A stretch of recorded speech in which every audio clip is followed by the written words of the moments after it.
Roman Griffen here from the Roman Review with a review of Testimony by Anita Shreve. I think it's Shreve. It could be Shreve.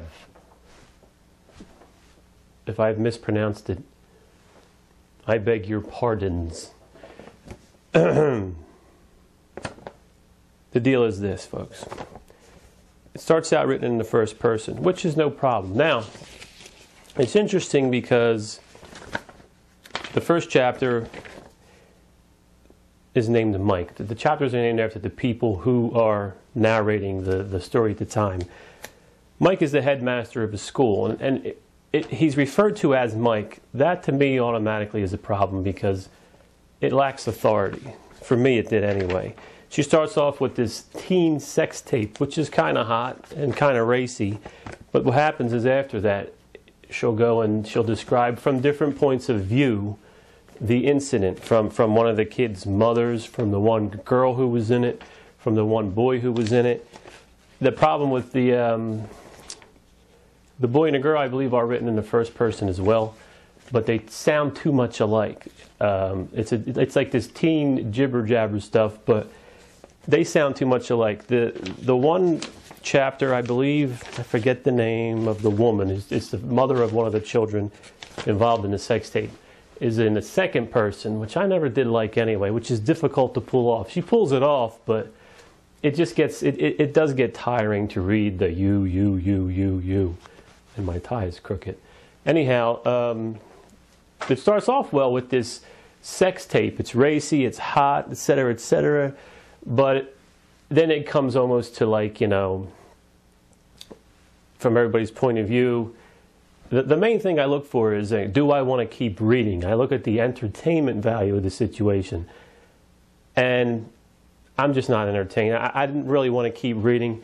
I read like, over 100 pages, but it was just boring to me. I don't know. And at different points of view, I guess it's a hot thing for authors to do now with these, writing in a different person for each chapter from a different point of view of a character.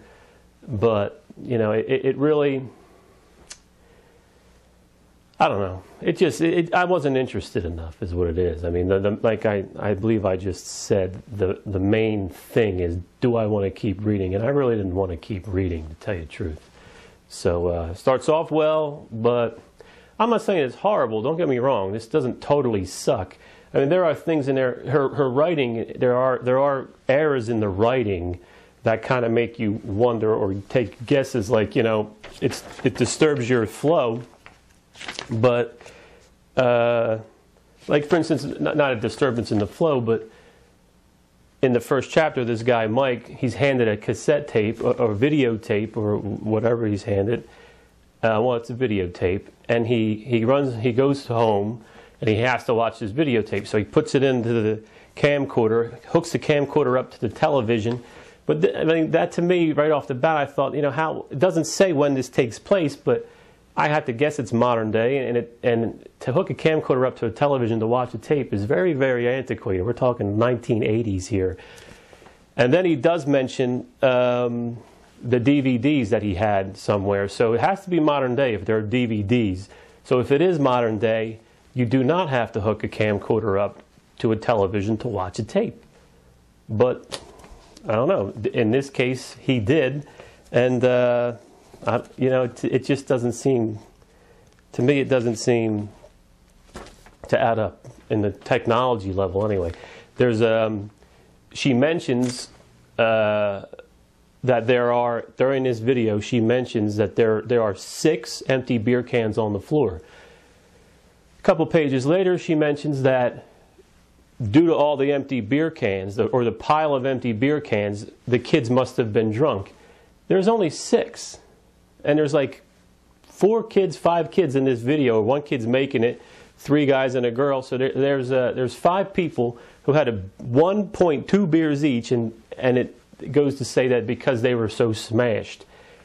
Don't mention to me that there were 6 empties on the floor then. Just say that there was a pile of empty beer cans, and then I won't have to sit there and go, wait a minute, that doesn't make sense. How are they smashed? There's 5 empty beer cans, 6 empty beer cans. So it's just things like that don't add up, that kind of make you think to yourself, you know, hey, you know, this isn't the tightest book in the world, and it's not tight at all. So it's up to you. It's not horrible. I mean, I've read some really shit books. This isn't horrible, but I would I give it a miss? Sure I would, but I think she could have pulled this off a lot better. She could have weaved that video into the story better and kind of went in and out of that, and it could have been a lot more interesting.